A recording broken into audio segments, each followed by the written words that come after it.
اللہ وبرکاتہ الحمد للہ وکفا وسلام علی حبیبہ المصطفیٰ اما بعد فاعوذ باللہ من الشیطان الرجیم بسم اللہ الرحمن الرحیم الذین آمنوا وتطمئن قلوبهم بذکر اللہ الا بذکر اللہ تطمئن القلوب صدق اللہ مولانا العظیم۔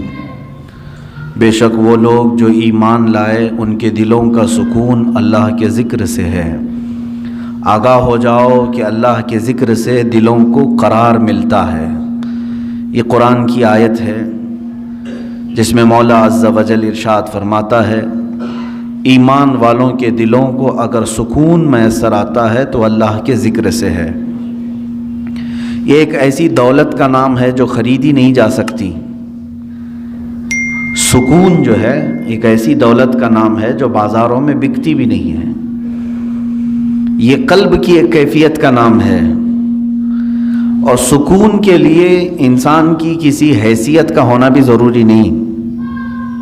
بعض لوگ یہ سمجھتے ہوں گے کہ اتنا میں کما لوں گا تو سکون ہو جائے گا، ایسا کچھ بھی نہیں ہے۔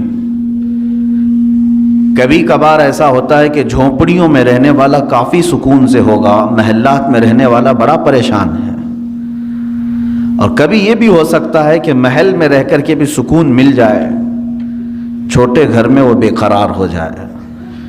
تو بے قراری اور سکون کا تعلق دنیا کی دولت سے نہیں، اور نہ ہی آپ کی صحت سے ہے۔ کبھی ہو سکتا ہے ہٹا کٹا آدمی ہے، صحت مند ہے، لیکن بے قرار ہے، سکون کی دولت اسے نہیں ہے۔ اور کبھی بہت ہی دبلا پتلا کمزور بندہ ہے لیکن کافی اطمینان ہے اس کے قلب میں، ٹھہراؤ ہے، جماؤ ہے۔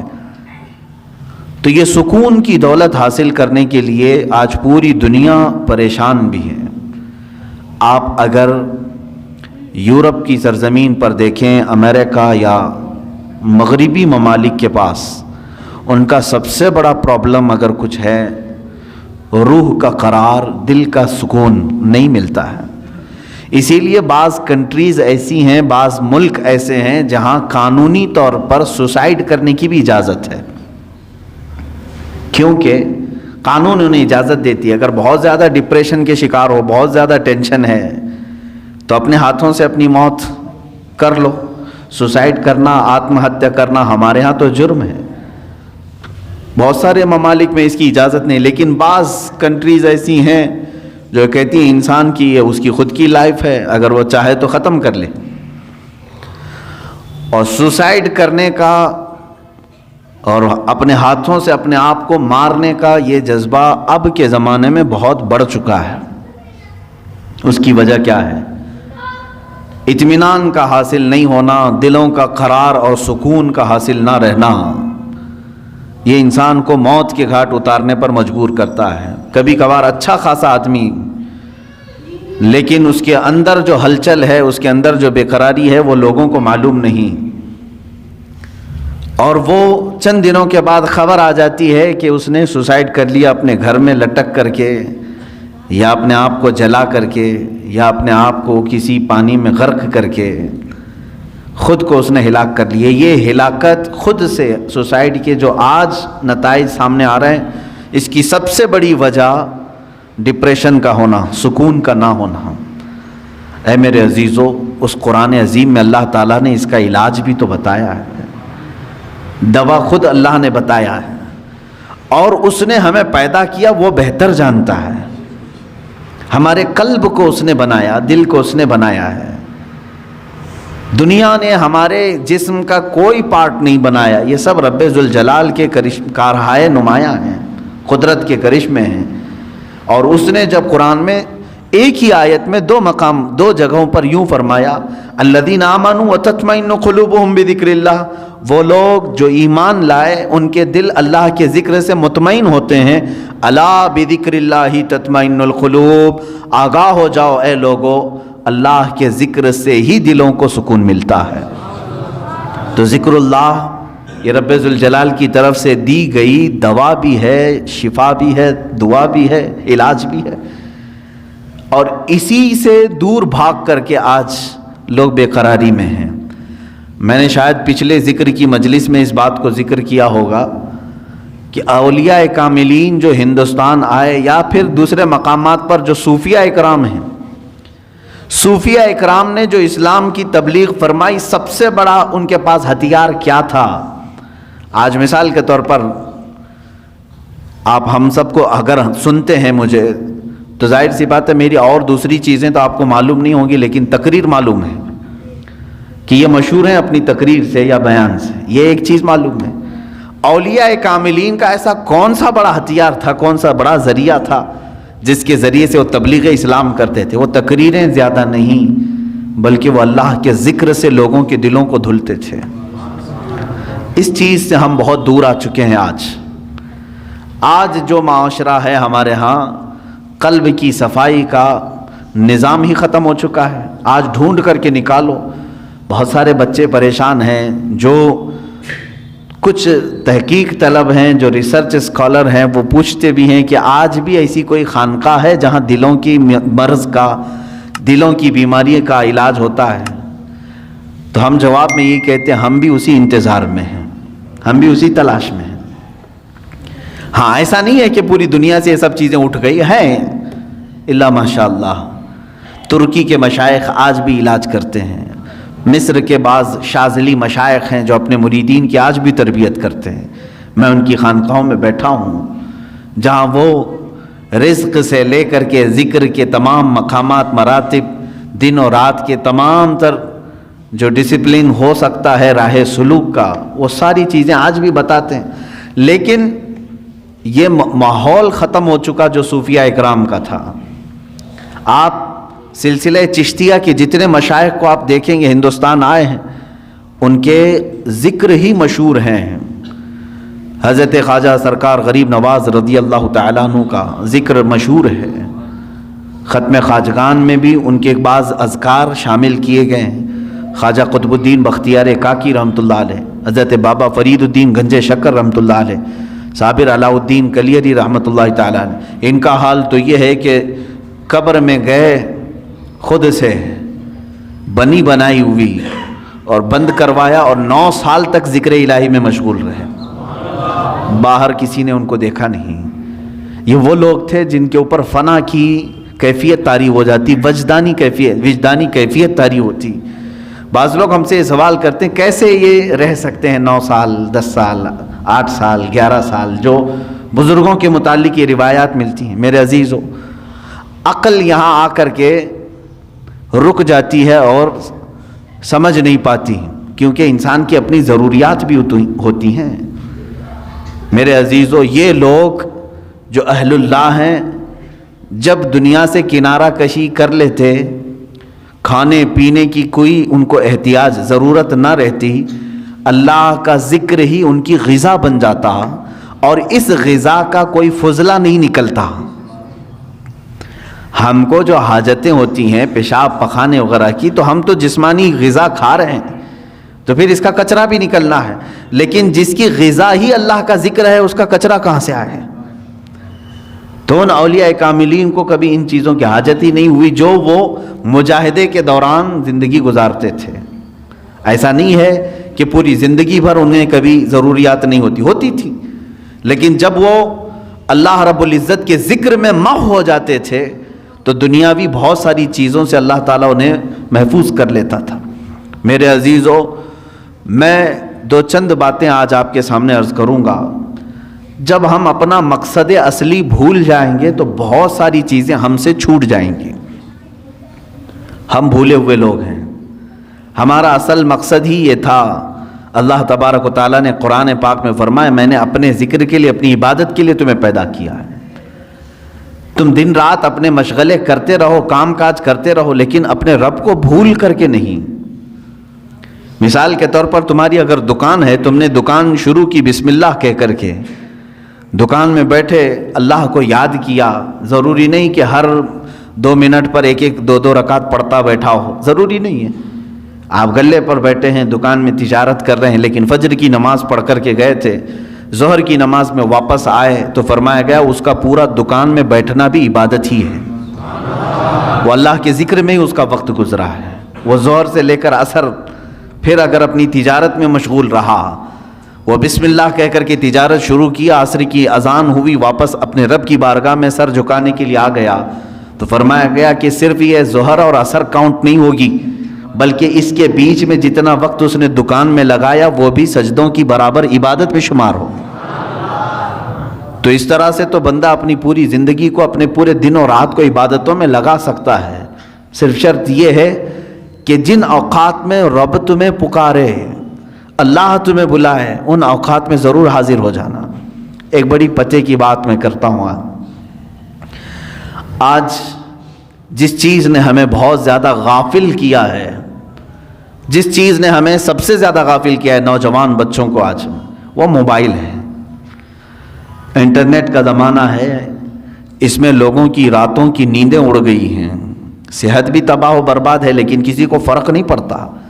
آنکھیں خراب ہو چکی ہیں، کئی لوگوں کے ہاتھوں کے مرض میں مبتلا ہیں، کئی لوگ اپنے ہارٹ کی تکلیف میں مبتلا ہیں، صرف اس کے جو موبائل کے ریزز ہیں اور بہت سارے اس کے سائیڈ ایفیکٹس ہیں جس کی وجہ سے یہ تکلیفیں ہیں، لیکن اس کے باوجود اس کو ہم چھوڑتے نہیں۔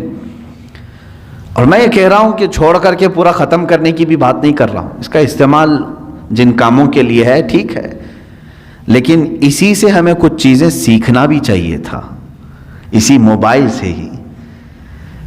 میں محسوس کرتا ہوں کہ انسان اپنا مقصد اصلی بھول گیا، لیکن موبائل اپنا مقصد اصلی ابھی نہیں بھولا۔ موبائل کی ایجاد، موبائل کی بنیاد کس کام کے لیے رکھی گئی؟ یہ صرف کمیونیکیشن کے لیے ہے نا۔ موبائل شروع کیا گیا تھا ایک دوسرے سے تعلق قائم کرنے کے لیے۔ آپ یہاں بیٹھے ہیں، فلاں جگہ آپ کے رشتہ دار ہیں، آپ کو کال کرنی ہے، ان سے بات کرنی ہے، آپ نے ملایا نمبر، بات کر لی۔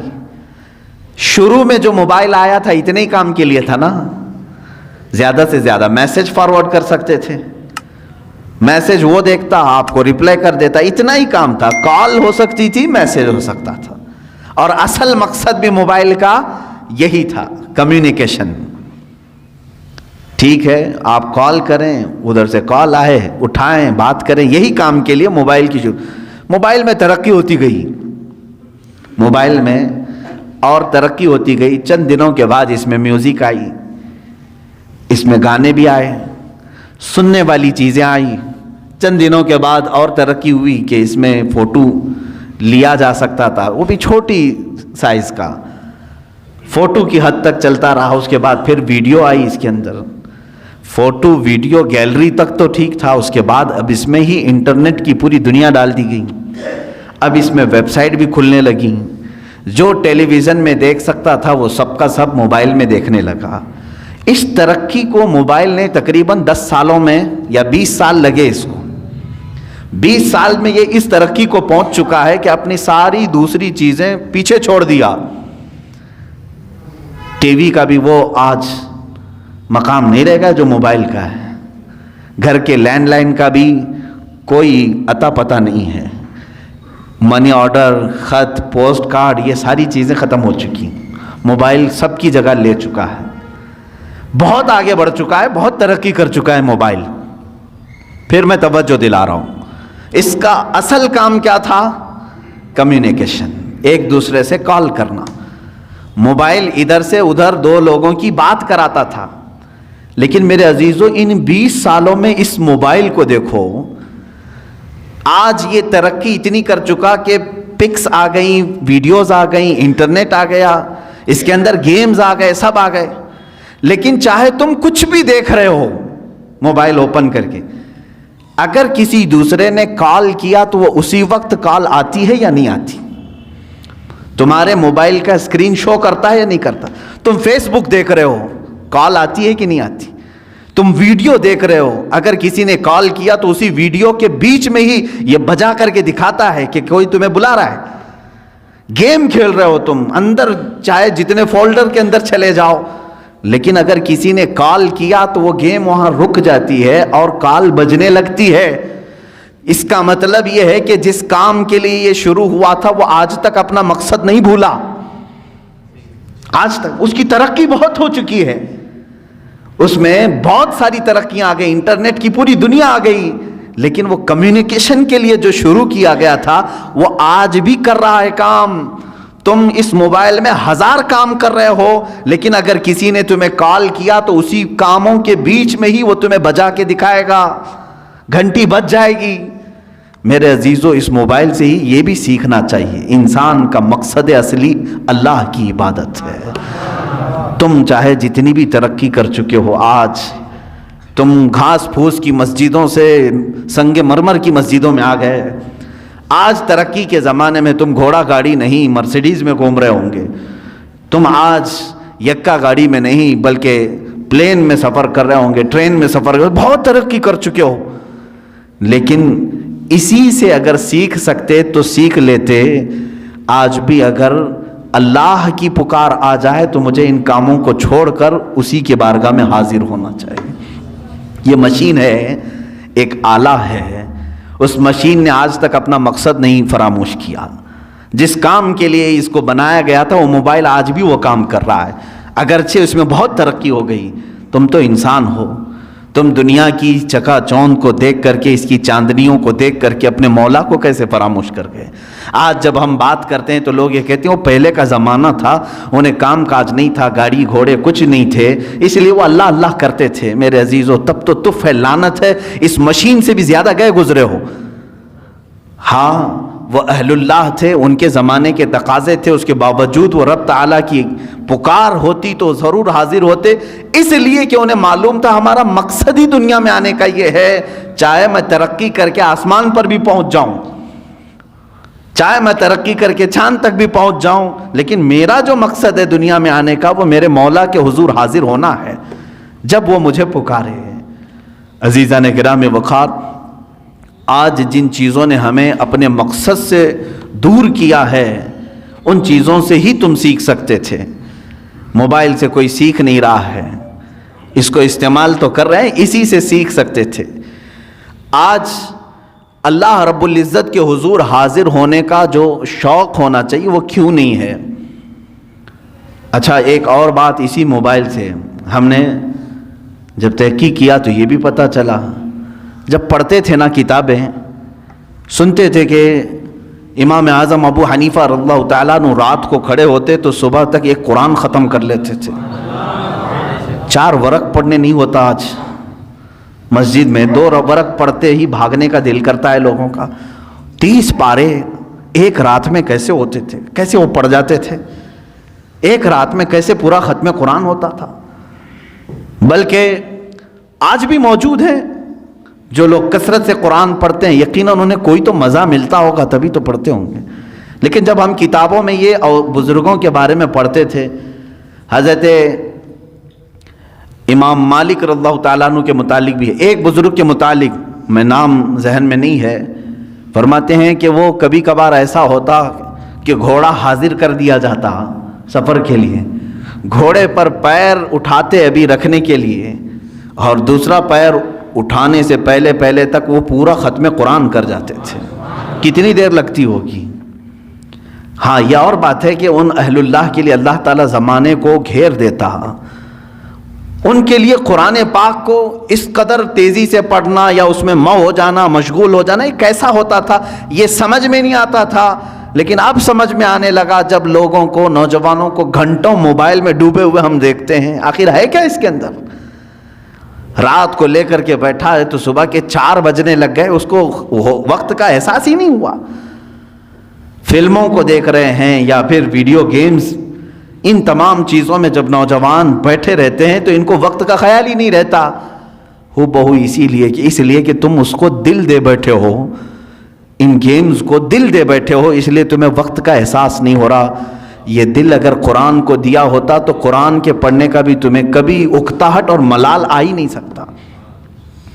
ایک بزرگ سے سوال کیا گیا، انہوں نے فرمایا، سوال بھی بڑا اچھا ہے، انہوں نے کہا کہ کبھی ایسا ہوتا ہے فلم دیکھنے کے لیے بیٹھے 3-3 گھنٹے آرام سے بیٹھ جاتے ہیں، 4-4 گھنٹے کرکٹ دیکھنے کے لیے بیٹھ جاتے ہیں، کبھی کچھ بھی نہیں ہوتا، سکون سے بیٹھ جاتے ہیں۔ مسجد میں پائتی بدلتے رہتے ہیں ادھر سے ادھر، اگر تھوڑی دیر ہم بند کریں تو لوگوں کی بے قراری شروع ہو جائے گی۔ ادھر جانا ہے ادھر جانا ہے, ادھر آنا ہے ادھر آنا ہے, تھوڑی ہلکی آواز آئے کہ سب ادھر طرف توجہ کر لیں. یہ کیا مسئلہ ہے؟ ادھر سکون سے بیٹھتا نہیں ہے اور ادھر آرام سے بیٹھا رہتا ہے, وہاں گھنٹوں گزر جاتے ہیں. کیوں ایسا ہے؟ توجہ چاہتا ہوں. میرے عزیز, اس بزرگ نے فرمایا یہ اللہ تبارک و تعالیٰ کے بنائے ہوئے نظام ہے میرے عزیز. کیونکہ حدیث پاک میں میرے آقا صلی اللہ علیہ وسلم نے فرمایا 2 راستے ہیں یہاں دنیا میں. بہت خوبصورت راستہ ہے, ایک بہت خوبصورت راستہ ہے, وہ جہنم کا ہے, دوزخ کا ہے. اور ایک بہت ہی کھردرا راستہ ہے, اوبڑ کھابڑ راستہ ہے, وہ جنت کا ہے. شاک تو نہیں ہو رہے ہیں, میں الٹا بول گیا ہوں, حقیقت ہے. دوزخ کا راستہ دنیا میں خوبصورت بنایا گیا ہے, لیکن منزل خطرناک ہے. اور جنت کا راستہ کانٹوں بھرا ہے, اوبڑ کھابڑ ہے, لیکن منزل بہت خوبصورت ہے. یہ اللہ کے نبی صلی اللہ علیہ وسلم نے فرمایا. اس بزرگ نے اس کے سوال کا جواب دیا, میاں بات یہ ہے اگر تجھے کانٹوں پر بٹھایا جائے تو کتنی دیر تک تو بیٹھے گا؟ پالتی ادھر سے ادھر پائنتی بدلتا ہی رہے گا, ادھر چبا تو ادھر اٹھا, ادھر چبا تو ادھر اٹھا. یہ بے قراری کانٹوں پر بیٹھنے کی وجہ سے ہے. اور جہنم کے راستے پر جو بیٹھا ہے 4 گھنٹے 5 گھنٹے وہ سکون سے ہی بیٹھے گا, اس لیے کہ دنیا میں اس کے لیے سکون بظاہر سکون نظر آئے گا. تو باغیچے میں بیٹھا ہے جس طرح سے, تو دوزخ کے راستے پر دنیا میں جو بیٹھا ہوا ہے وہ اپنے پورے گھنٹے خرچ کرے گا, اسے وہاں اطمینان کی طرح لگے گا. جنت کا راستہ اگرچہ کانٹوں بھرا ہے لیکن منزل بہت خوبصورت ہے. میرے عزیزو, اس بات کو سمجھ کر کے چلو. آج تھوڑا بہت سٹرگل کرنا ہوگا تب تمہیں قلب کا سکون ملے گا. اور اگر آپ گناہوں میں اپنے دل کی لذت اور سکون چاہتے ہیں تو یہ کیسا سکون ملے گا جانتے ہیں آپ؟ کھجلی والا سکون. کھجلی والا سکون, گناہوں کی لذت سے جو سکون ملتا ہے وہ کھجلی والا سکون. میں اکثر کہا کرتا ہوں کھجانے کے وقت اچھا لگتا ہے, جب کھجلی ہو تو دل کرتا ہے, من کرتا ہے کہ کھجاؤں, اس کو کھجاؤ. لیکن جب چھوڑ دیتے ہو اس کے بعد جلن شروع ہوتی ہے, زخم شروع ہو جاتے ہیں. تو یہ کھجلی والا سکون کب؟ جب تک کھجاتے رہتے ہیں تبھی تک. اور چھوڑ دیا تو جلن بھی ہے, داغ بھی ہے, زخم بھی ہے. گناہوں کی لذت سے ملنے والے سکون کی وہی علامت, وہی کیفیت ہے میرے عزیزو. جب تم گناہ کر رہے ہو اس وقت تمہارے نفس کو اچھا لگ رہا ہوگا, لیکن جب عمر ڈھل جائے گی ان گناہوں کے دھبے تمہیں پریشان کریں گے, یہ زخم رہ جائیں گے. یہاں تک کہ جنت میں کچھ لوگ آئیں گے, جنت میں آ بھی جائیں گے, لیکن ان کی پیشانیوں پر دوزخ میں جلے ہوئے داغ موجود ہوں گے. ان کو دوسرے جنتی دیکھ کر کے کہہ رہے ہوں گے فلاں فلاں گناہوں کی وجہ سے اسے داغا گیا ہے, ابھی تک داغ نہیں جا رہے ہیں. کتنے 100 سال کے بعد وہ آیا ہوگا جنت میں, لیکن داغ نہیں جا رہے ہیں. کھجائے ہوئے داغ جلدی جاتے نہیں ہیں. ہمیں بچپن میں نہیں بلکہ جب نئی جوانی شروع ہوتی ہے تو ایک بیماری آتی ہے اکثر نوجوانوں کو, پمپلز کی. خاص طور پر حکماں جو ہیں علاج اس کا سب سے بہترین علاج یہی بتاتے ہیں کہ اس کو ہاتھ نہ لگاؤ, بس اسے ناخن نہ لگاؤ, اس کو پھوڑو مت, اس لیے کہ وہ دھبا پیدا کر دیتا ہے. تمہیں بے قراری ہو رہی ہے اور جب تک اس کو نہ نکالوں, حالانکہ وہ بہت خراب تو نہیں لگتا لیکن تمہیں خراب لگنے لگتا ہے. یہ سائیکالوجی ہے. اس کو پھوڑ دیتا ہے, کھینچ کے نکال دیتا ہے. کچھ لوگوں کو تو میں نے دیکھا بلیڈ سے کاٹتے ہوئے, زخم تو کر لیا لیکن وہ ہمیشہ کے لیے اس پہ داغ رہ گیا. اب اس داغ کو ختم کرنے کے لیے پتہ نہیں کتنے کریم لگاتا ہے, پھر اس کو لیپا پوتی کی جاتی ہے. گناہوں کے ایسے ہی معاملات ہیں. جنہوں نے جوانی میں لطف اٹھائے, لذتیں اٹھائی, اپنے ہاتھوں سے گناہ کیے, اپنے شرمگاہ سے گناہ کیے, اپنی آنکھوں سے گناہ کیے, اپنے زبان سے کیے, چند دنوں کے بعد یہ گناہوں کے دھبے اس طرح سے ہوتے ہیں کہ اللہ رب العزت کی نظر رحمت اس کی طرف نہیں ہوتی ہے, اس کی دعائیں بار اجابت سے نہیں ٹکراتی. یہ تمام معاملات اس کے اپنے کیے ہوئے ہوتے ہیں. اسی لیے قرآن کہتا ہے ما اصابکم من مصیبت فبما کسبت ایدیکم, جو کچھ بھی مصیبتیں تم پر آتی ہیں یہ تمہارے اپنے ہاتھوں کی کمائی ہے. تم نے اپنے ہاتھوں سے کیا ہے۔ عزیزان گرامی وقار، اب قلب کے سکون کے لیے تھوڑا سٹرگل تو کرنا ہوگا، تھوڑا سٹرگل کرنا ہوگا۔ اولیاء کاملین نے جو مقامات حاصل کیے، آپ کرامات تو ان کے سنتے بھی ہیں، بیان بھی کرتے ہیں، کیا پہنچے ہوئے ولی تھے، لیکن کبھی سوچا آپ نے وہ پہنچے کس طرح سے تھے؟ ان کی ٹھوکروں میں مردوں کا زندہ کرنا اللہ نے رکھ دیا، ان کو طاقت و قوت اتنی عطا کی کہ اللہ رب العزت نے ان کے لیے پوری کائنات کشادہ کر دی کہ میرے بندے تو جہاں چاہے جس طرح چاہے زندگی گزار، جو تجھے چاہے وہ حاصل کر لے۔ یہ کب ہوتا ہے ان کا مقام؟ میرے عزیزوں، وہ یوں ہی نہیں حاصل کرتے، اپنے آپ کو اللہ کی بارگاہ میں فنا کر دیتے ہیں۔ اسی لیے شاعر نے کہا ہے، مٹا دو اپنی ہستی کو اگر کچھ مرتبہ چاہو، مٹا دو اپنی ہستی کو اگر کچھ مرتبہ چاہو، کہ دانا خاک میں مل کر گلے گلزار بنتا ہے۔ بیج کو کیچڑ میں بونا پڑتا ہے تب جا کر کے پھول اگتے ہیں۔ تم اگر یہ سوچتے ہو کہ میں سارے مرغن غذائیں کھاؤں، بہترین چکن مٹن اور سارے گھی مرغن سب چیزیں کھا کر کے میرے دل کو ذکر کی لذتیں ملیں، مشکل ہے، ایسا مشکل ہے۔ یہ راستہ تھوڑا سا کٹھن ہے، میں تصوف کے راستے پر آپ کو کہہ رہا ہوں، کچھ چیزوں کو روکنا ہوگا، صبر کے راستے پر آنا پڑے گا۔ سرکار غوث پاک رضی اللہ تعالیٰ عنہ کی بارگاہ میں ایک بوڑھی خاتون آئی، اپنے بیٹے کو چھوڑ گئی، کہا اس کو اچھا بنائیے، آپ اس کو اچھا بنائیے، اس پر اتنی نظر کیجئے کہ یہ آپ جیسا بن جائے۔ کہا ٹھیک ہے، اس کو چھوڑ جاؤ۔ خانقاہ میں رہنے لگا۔ چند دنوں کے بعد وہ خاتون آئی، دیکھا سرکار غوث پاک رضی اللہ تعالیٰ عنہ گوشت اور روٹی کھا رہے تھے، اور اس بچے کو سوکھی ہوئی روٹی دے کر کونے میں بٹھائے تھے، وہ پانی میں بھگو کر نرم کر کے کھا رہا تھا، اس کے گلے میں چبھ رہی تھی روٹیاں۔ ماں تھی، دیکھ کر کے گھبرائی اور کہا شیخ عبد القادر جیلانی رضی اللہ تعالیٰ عنہ سے، آپ تو بڑا اس کے ساتھ بے انصافی کا معاملہ کر رہے ہیں، نا انصافی کا معاملہ کر رہے ہیں، خود تو آپ گوشت اور روٹی کھا رہے ہیں اور میرے بچے کو سوکھی روٹی جو حلق سے اتر نہیں رہی۔ آپ نے پورا دسترخوان سے جو کچھ بھی تھا کھانے کے بعد اس خاتون کو جواب زبان سے نہیں دیا، وہ جو ہڈیاں جمع تھی سب کو جمع کیا اور اس پر ہاتھ رکھ کر کے کہا قم باذن اللہ، اللہ کے حکم سے اٹھ جا۔ تو وہ جو مرغی ذبح تھی وہ پھر سے زندہ ہوئی۔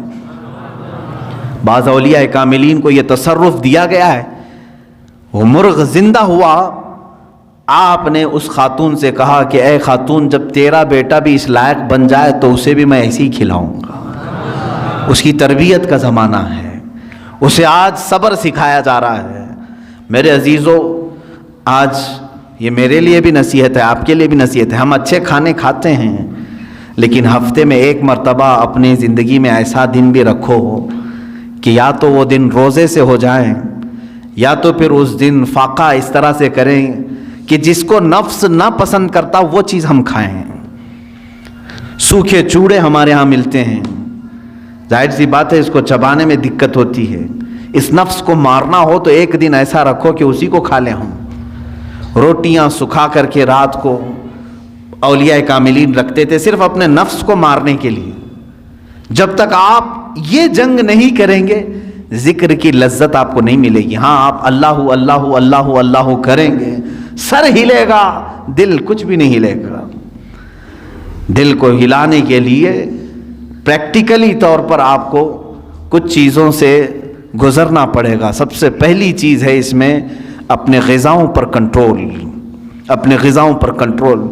یہ غذاؤں کی لت جو ہے ہمیں آج حرام کاریوں کی طرف لے جا رہی ہے۔ زبان کے چٹخارے جو ہیں بہت خطرناک ہیں، اسی لیے دنیا میں دو ہی شہوت ہے، سب سے بڑی شہوت، ایک شرمگاہ کی شہوت اور ایک زبان کی شہوت۔ ان دو کو اگر کسی نے شکست دے دیا تو وہ ولی بن جائے گا، ولی بن جائے گا۔ زبان کی شہوت یہ ہمیشہ اس کو جو لذت مل گئی وہی کھانا چاہتی ہے۔ جس کو گوشت کھانے کی لذت میں، گوشت حرام نہیں ہے، حلال ہے، لیکن کوئی اگر اس کا ایڈکٹ ہو گیا کہ بغیر اس کے تو مجھے چلتا ہی نہیں، تو گویا کہ تم گوشت کے غلام ہو، اپنے اوپر کسی چیز کو تم نے لازم کر لیا ہے۔ کچھ چیزیں ایسی ہیں میرے عزیزوں کہ یہ زبان تم سے وہ سب کراتی ہیں۔ اگر ایڈکٹ ہو گئے تھے, بغیر گوشت کے کھا نہیں سکتے تھے. اتفاق سے ایسا وقت آ گیا زندگی میں کہ پیسہ بھی نہیں ہے, کچھ بھی نہیں ہے, گوشت گھر میں نہیں آیا, کیا کریں گے؟ زبان دوسری چیز تو نگلتی نہیں, چوری کریں گے. اور کسی ایسی جگہ پر گئے جہاں پر صرف خنزیر کا گوشت مل رہا ہے, وہ بھی کھا لیں گے. کھاتے ہوئے میں نے دیکھا ہے ممبئی میں, زبان کا چٹکارا ہے. پیزا میں پیزا ملتا ہے, خنزیر کا گوشت ڈال کر کے آدمی بیچ رہا ہے, لوگ خرید رہے ہیں, کھا رہے ہیں. نان ویج کھانے کا ایک شوق ہے. میرے عزیزوں, کوئی بھی چیز اپنے اوپر اتنی غالب نہ کر لو کہ تم اس کے غلام بن جاؤ اور مجبوری میں تمہیں وہ سب کرنا پڑ جائے. ہاں, دنیا سے بقدر ضرورت چیز اٹھاؤ, کسی بھی چیز کو اپنے اوپر حاوی ہونے نہ دو. دو بزرگوں کی بات میں بتا کر کے اپنے ذکر کی مجلس شروع کرنے جاتا ہوں. ایک ہیں سیدنا ابو بکر شبلی رضی اللہ تعالیٰ عنہ, سیدنا جنید بغدادی رضی اللہ تعالیٰ عنہ کے خلیفہ مجاز, مرید صادق. شجرہ قادریہ میں ان کا نام آتا ہے. بحر شبلی شیر حق دنیا کے کتوں سے بچا, ایک کا رکھ عبد واحد بے ریا کے واسطے. سیدنا ابو بکر شبلی رضی اللہ تعالیٰ, ان کے ذکر کرنے کے متعلق تو کتابوں میں لکھا ہے کہ رات کے وقت جب یہ کھڑے ہوتے, لیکن نیند کا بھی تو غلبہ ہوتا ہے نا انسان کو. اب زیادہ دیر اگر میں بٹھاؤں تو جمائی شروع ہو جائے گی, ہاں ہو کھولنا شروع کریں. کھانا جب زیادہ ہو جاتا ہے تو نیند کا غلبہ بھی آیا, اور یہ نیند بھی اللہ رب العزت کی یاد سے غافل کرنے والی چیزوں میں سے ہے. خشوع و خضوع نہیں رہے گا, اطمینان قلب نہیں رہے گا. یا تو مجبوری میں بیٹھے گا, یا تو تماشا دیکھنے کے لیے بیٹھے گا, یا تو صرف نام گنانے کے لیے بیٹھے رہے گا. جو اس کا قلب کا حضور ہے, حاضری, وہ نہیں ہو پائے گی. نیند کا غلبہ آیا. حضرت ابو بکر شبلی رحمۃ اللہ تعالیٰ علیہ سلسلہ قادریہ کے مشہور بزرگ ہیں. رات کو عبادت کے لیے کھڑے ہوئے, جھپکی آئی, اونگ آتی ہے نا, صرف ایک اونگ آئی, اللہ اکبر. اس کے بعد آپ اتنا روئے, اٹھے اور جا کر کے کیا کرنے لگے معلوم ہے؟ نمک میں سلائیاں پھیر کر اپنی آنکھوں میں لگایا. نمک کا سرما لگاتے تھے, صبح تک ان کی آنکھوں سے خون بہتا تھا. لوگ دیکھتے, ان کے مریدین کہتے, روزانہ پھر آپ نے یہی کرنا شروع کیا. کہا میں ان آنکھوں کو کیوں نہ سزا دوں جو مجھے میرے رب کے حضور حاضر ہونے سے روکتی ہیں. میں ان آنکھوں کو کیوں نہ سزا دوں, یہ غافل کرتی ہیں مجھے میرے رب کے حضور حاضر ہونے سے. یہ اسٹرگل ہے. اولیاء کاملین یوں ہی یہ مقامات نہیں حاصل کیے, انہوں نے اپنے آپ کو فنا کر دیا یاد الہی میں. حضرت شاہ مینا رحمۃ اللہ تعالیٰ علیہ لکھنؤ کے بڑے بزرگ ہیں. شاہ مینا کے نام سنے ہوں گے آپ. یہ لکھنؤ میں آج بھی ان کا مزار مرجع خلائق ہے.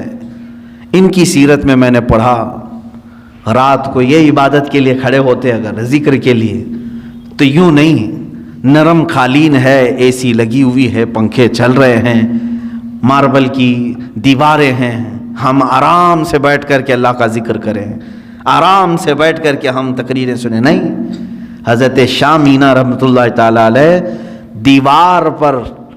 دیوار اتنی اونچی دیوار ہوتی کہ تقریباً 10 فٹ کی دیوار, 10 فٹ کے اوپر دیوار پر کھڑے ہو جاتے تھے. اتنی جگہ ہوتی کہ ان کے 2 قدم رکھے جا سکتے تھے اس دیوار پر, باقی کچھ بھی نہیں, نہ پکڑنے کے لیے کوئی چیز ہوتی, کچھ بھی نہیں. اسی حالت میں کھڑے ہوتے. لوگ کہتے زمین پر پڑھیں, کہتے ہیں کہیں مجھے زمین پر پڑھتے پڑھتے سستی آ گئی, کاہلی آ گئی, تو میں ڈرتا ہوں کہ میرے رب کی توہین نہ ہو جائے. میں دیوار پر اس لیے کھڑا ہوتا ہوں کہ اگر میرے جسم کو سستی آ بھی گئی تو سزا مل جائے گی, دیوار سے دھڑام سے گروں گا. جسم کو جو سزا ملنی وہ مل جائے گی. دیوار پر ایسے کھڑے ہوتے تھے, ایسے کھڑے ہوتے کہ پکڑنے کے لیے کوئی چیز وہاں پر نہیں ہوتی. ظاہر سی بات ہے بالکل الرٹ آدمی رہے گا اس طرح سے. عزیزان اکرام وقار, ان اولیاء کاملین کی عبادتوں کو ہم نہیں پہنچ سکتے, لیکن یہ واقعات ہم اس لیے سناتے ہیں کہ اس کا ایک عشر عشیر, ایک ذرہ تو ہماری زندگی میں آ سکے. ہم اگر غوثیت کے مقام کو نہیں حاصل کر سکتے تو ان کی عبادات, ان کی ریاضات کا کچھ حصہ تو حاصل کر سکیں, کچھ چیزیں ہماری زندگی میں تو آ جائیں. آج ہم برسوں سے ذکر کی مجلسوں کو چھوڑے بیٹھے ہوئے ہیں, نہ ہمیں کوئی کرانے والا ہے نہ ہم کرنے جا رہے ہیں. کبھی آپ نے دیکھا ہمارے گھروں میں ساری چیزیں بالکل جیسی چلتی تھی ویسی چل رہی ہیں، کھانا اپنے وقت پر چلتا ہے، اور کچھ لوگوں کے ہاں بالکل فکس ہے، چل رہا ہے، سیریل اس وقت چلنا ہے، فلم اس وقت چلنا ہے، وہ ریگولر چل رہا ہے، ناغہ اس میں نہیں ہوتا ہے۔ چلیں کچھ اچھے گھر ہیں وہاں تقریریں چل رہی ہیں، نعتیں چل رہی ہیں، ٹھیک ہے، یہ سب چل رہے ہیں۔ کبھی آپ نے اپنے ضمیر سے پوچھا اللہ کا ذکر کہاں گیا میری زندگی سے؟ اللہ کا ذکر کہاں گیا؟ کیا میں اپنے گھر والوں کو لے کر کبھی بارگاہ رب العزت میں ذکر کے لیے مشغول ہوتا ہوں؟ نہیں ہے۔ سالوں سال کی فہرست نکال کر کے دیکھیں تو کوئی مجلس ذکر نہیں ملتی، کوئی محفل ذکر نہیں ملتی۔ آج تو حال یہ ہے کہ دنیا یہ چاہتی بھی ہے کہ تم اللہ سے اتنے دور ہو جاؤ کہ تمہیں احساس بھی نہ ہو کہ خدا ہے، معاذ اللہ رب العالمین۔ مجھے آج ہی اس بات کا احساس بھی ہو رہا تھا۔ ممبئی میں آج ممبئی کے ہمارے بچے آئے ہوئے ہیں، 6 مہینے کے بعد آج انہوں نے جمعہ کی نماز پڑھی۔ اس طرح سے مجمع میں آج بھی مسجدیں بند ہیں وہاں پر۔ افسوس ہوتا ہے مجھے، دلی افسوس ہے۔ جس مسجد کا میں خطیب ہوں، امام ہوں، اس مسجد کو بھی آج تالا لگا ہوا ہے، 4 یا 5 لوگ نماز کے لیے حاضر ہوتے ہیں۔ میں یہ بات کیوں کہہ رہا ہوں معلوم ہے؟ باقی سارے لوگ جو وہاں پر ہیں اتنا عرصہ بغیر رب ذوالجلال کی بارگاہ میں گئے گزارا نہ، تو اب دل سخت ہو گئے، اب دلوں میں کالک پڑ گئی، مہریں لگنے کا وقت آ گیا۔ مسجد کے پاس سے گزر جاتے ہوں گے، اندر جانے کا خیال بھی نہیں آتا ہوگا۔ ہاں میں سب کی بات نہیں کر رہا ہوں، کچھ کو تو دل دکھتا بھی ہوگا، اندر جائیں کیسے، میرے مولا کے حضور اپنی پیشانیاں کیسے ٹیکیں۔ عزیزان گرامی وقار، سیدنا ابراہیم بن ادھم رضی اللہ تعالیٰ عنہ فرماتے ہیں مجھ سے دنیا پوری چھین لی جائے میں کسی پر واویلا نہ کروں گا، لیکن اگر میرے لیے اللہ کی کسی مسجد کا دروازہ بند ہو گیا تو میری موت ہے۔ فرماتے میری موت ہے۔ حضرت ذوالنون مصری رضی اللہ تعالیٰ عنہ، یہ وہ بزرگ ہیں جنہوں نے 40 سال مسجد میں اعتکاف کیا لیکن ٹیک تک نہیں لگائی دیوار کو، مسجد کی دیوار کو سہارا تک نہیں لیا۔ وہ مسجدوں میں ان کا دل لگا ہوا ہوتا تھا۔ حدیث آپ پڑھ کر کے دیکھیں، اللہ کے حبیب صلی اللہ علیہ وسلم فرماتے 7 لوگ ایسے ہیں جن کو قیامت کے دن بھی اللہ اپنے عرش کا سایہ عطا کرے گا، جب کسی پر کوئی سایہ نہیں ہوگا، سورج سوا نیزے کے فاصلے پر کھلا رہے گا، لیکن 7 قسم کے لوگ ایسے ہوں گے جن کو اللہ قیامت کے دن محشر کے میدان بھی سایہ عطا کرے گا، عرش کا سایہ ملے گا، وہ چھاؤں میں کھڑے ہوں گے۔ وہ کون ہے؟ وہ 7 قسم کے لوگ پھر کبھی ذکر کروں، ان میں سے ایک بندہ ایسا ہے جس کے بارے میں میرے آقا صلی اللہ علیہ وسلم فرماتے ہیں رجل تعلق قلبہ بالمساجد، وہ آدمی جس کا دل مسجدوں میں لٹکا ہوا ہے۔ لٹکا ہوا ہے مطلب لگا ہوا ہے، اب اذان ہو کہ میں مسجد میں جاؤں، اب اذان ہو کہ میں مسجد میں آؤں۔ جس کی یہ کیفیت ہے اسے قیامت کے دن عرش کا سایہ عطا کیا جائے گا۔ لیکن افسوس ہے کچھ جگہوں پر یہ لاک ڈاؤن کے بہانے اللہ کے گھر ایسے بند کر دیے گئے، یہ سب ناٹک ہے۔ اب میں بولوں تو پھر دوسرے راستے پر چلا جاؤں گا، اس لیے کہ کبھی کبھار جذبات میں بے قابو ہو جاتا ہوں۔ جو ہمارے ساتھ کھیل کھیلا جا رہا ہے فقط ایک بہانہ، کورونا کورونا کورونا، یہ کیا چیز ہے؟ اس کی کوئی لاجک آج تک سمجھ میں نہیں آ رہی ہے، کوئی اس طرح کی آتھینٹک بات سمجھ میں نہیں آ رہی ہے، اور ساری پبلک بیوقوف بنتی ہے اور وہ بنا رہے ہیں۔ عجیب سی بات ہے، کچھ گدھے پورے ملک کو چلا رہے ہیں اور سب کو قائل بھی کر رہے ہیں اور سب خاموش بھی ہیں بیٹھے ہوئے، پوری مارکیٹ بھری ہوئی ہے کھچا کھچ، کورونا نہیں آتا، بسیں چل رہی ہیں کورونا نہیں آتا، ٹرینیں چل رہی نہیں آتا ہے۔ مسجد میں 10 لوگ 20 لوگ آئیں تو کورونا کی تکلیف ہے۔ کسی بھی جگہ کی بات، آج پورے ممبئی کے مال کھل گئے، مال پورے کھلے ہوئے ہیں، مال میں بھیڑ نہیں ہوتی، اور باقی وہاں کی مارکیٹوں کا آج جا کر کے آپ اندازہ کریں۔ میرے عزیزوں، صرف اور صرف میں، کوئی اور وجہ نہیں، اتنے لمبے عرصے تک آپ کے ہاں بیٹھا رہا ہوں، صرف اور صرف میرے پاس دل میں یہی ایک چیز آتی ہے، میں جاؤں، میرے لیے کافی انتظار ہے وہاں پر۔ ڈیلی شاید کوئی نہ کوئی ہمارے پاک سائٹ وکرولی والے فون کرتے ہی رہتے ہیں، کب آ رہے ہیں کب آ رہے ہیں، ان کے ہاں بھی انتظار ہے۔ میں صرف اور صرف یہ ایک بات سوچتا ہوں، اللہ تبارک و تعالیٰ نے یہاں پر ہمارے لیے دروازے کھلے رکھے ہیں، کہیں ان نعمتوں سے میں محروم نہ ہو جاؤں۔ یہ مجھے جمعہ کی نعمت اللہ نے دی ہے، عیدین کی نعمت ملی ہے، ہم عید الفطر سے نمازیں یہاں پڑھ رہے ہیں اور بالکل کھلے عام ہیں، سارے اپنی صفیں لگا کر کے پڑھ رہے ہیں۔ تو میں کبھی یہی سوچتا ہوں کہ یہ نعمت سے میں محروم نہ ہو جاؤں، حالانکہ وہاں کے لوگوں کا بھی حصہ ہے، ان کی محبت سر آنکھوں پر۔ میں یقیناً آج بحیثیت خطیب و امام ممبئی کا تعلق ہے، لیکن صرف یہی ایک بات، مسجدیں بند کر کے لوگوں کے دلوں میں آج ایسی کیفیت آ گئی کہ جمعہ کے جانے کا اب احساس بھی نہیں رہا۔ چند دنوں کے بعد یہی لوگ کہیں گے، کہیں کام کاج پر ہیں، جمعہ ہو رہی، ارے چھوڑو اب زور پڑھ لیں گے، اتنے دنوں تک تو زور پڑھتے ہی تھے نا۔ جمعہ کی اہمیت دلوں سے ختم کر دی گئی۔ پہلے تو زندگی میں ایک جمعہ چھوٹنے پر ہم سب میں سے، بلکہ ہماری بات تو چھوڑیں، عام بندہ جو کوئی اور نماز نہیں پڑھتا ہوگا لیکن وہ جمعہ چھوڑنے کو بہت بڑا گناہ سمجھتا تھا، جو کبھی نماز کو نہیں آتا، جمعہ کے دن اس کے گھر میں جا کر کے دیکھو، نہا رہا ہے، خوشبو لگا رہا ہے، سرمے لگا رہا ہے، مسجد کے آنے کے اہتمامات کر رہا ہے، دوسری کوئی نماز نہ پڑھتا ہو۔ جمعہ کا اہم رتبہ ہمارے دماغ میں موجود تھا، اس کو ختم کر دیا گیا۔ اسی طرح سے ہمارے دلوں سے یہ تمام چیزیں غائب کرنے کے لیے پوری دنیا ایڑی چوٹی کا زور لگا چکی ہے کہ ایک وقت ایسا نہ آ جائے کہ تمہارے دلوں میں یہ بھی خیال ہونے لگے اللہ ہے بھی کہ نہیں ہے، معاذ اللہ رب العالمین۔ کیونکہ جب بندہ اس سے تعلق نہیں رکھے گا تو شیطان کا غلبہ اس کے اوپر ہو جائے گا، شیطان کا غلبہ اس کے اوپر ہو جائے گا اور وہ دماغ میں یہی چیزیں ڈالے گا، کہاں ہے کوئی خدا، کہاں ہے کوئی معبود جس کی عبادت کرنی ہے، سب تو نارمل ہے، ساری دنیا جی رہی ہے، معاذ اللہ رب العالمین۔ اللہ تعالیٰ اسی نحوستوں سے ہمیں محفوظ رکھے۔ اے رب ذوالجلال، زندگی میں کبھی وہ وقت آنے نہ پائے جس وقت ہم تجھ سے غافل ہو جائیں۔ مولا ہم سب کو ہمیشہ تیرے ذکر میں اور تیری یاد میں مشغول رکھ۔ دعا یہی کرتے رہیں، اور اللہ کا وعدہ ہے فَاذْكُرُونِي أَذْكُرْكُمْ، تم مجھے یاد رکھو میں تمہیں یاد کروں گا۔ اور اللہ کا وعدہ سچا ہے، جس نے اسے ذکر کے ذریعے آج یاد کیا، مولا تعالیٰ اس وقت تمہیں یاد کرے گا جب دنیا تمہیں بھول چکی ہوگی۔ دنیا بھول چکی ہوگی لیکن مولا نہیں فراموش کرتا، وہ یاد کرے گا۔ اور اس کی تفسیر میں آپ جا کر کے دیکھیں گے اس آیت کی، اللہ کیسے یاد کرتا ہے بندے کو، اللہ کیسے یاد کرتا ہے؟ تو فرمایا مفسرین نے، تم یہاں مجمع میں اس کو یاد کرو گے، انسانوں کے رب تبارک و تعالیٰ فرشتوں کی جماعت میں تمہارا ذکر کر رہا ہوگا، تمہارا نام فرشتوں کی جماعت میں اللہ بیان کرے گا، یہی اس کا یاد کرنا ہے۔ اور تم دنیا میں اگر مسجد میں اللہ کو یاد کر رہے ہوں گے، اللہ اس کے بدلے میں تمہیں جنت میں یاد کرے گا۔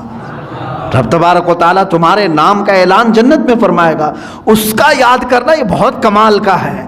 اسی لیے دنیا میں یاد اگر کرو، ذکر اگر کسی کا کرو تو کس کا؟ اللہ رب العزت کا۔ الا بذکر اللہ تطمئن القلوب، آگاہ ہو جاؤ، اللہ کے ذکر سے ہی دلوں کو سکون ملتا ہے۔ ذکر کی مجلس ہم قائم کرتے ہیں، اللہ تبارک و تعالی ہمارے دلوں کی کدورت کو ختم فرمائے، دلوں کی سختیوں کو دور فرمائے، ہمارے آنکھوں میں اللہ تعالیٰ سرور عطا فرمائے، ہماری زبانوں میں نور عطا فرمائے، ہمارے قلب کو، ہمارے ذہن کو وسوسوں سے محفوظ فرمائے، اور ہمیشہ اپنے ذکر پر قائم رکھے، اپنے ذکر پر ہی ہماری موت عطا فرمائے۔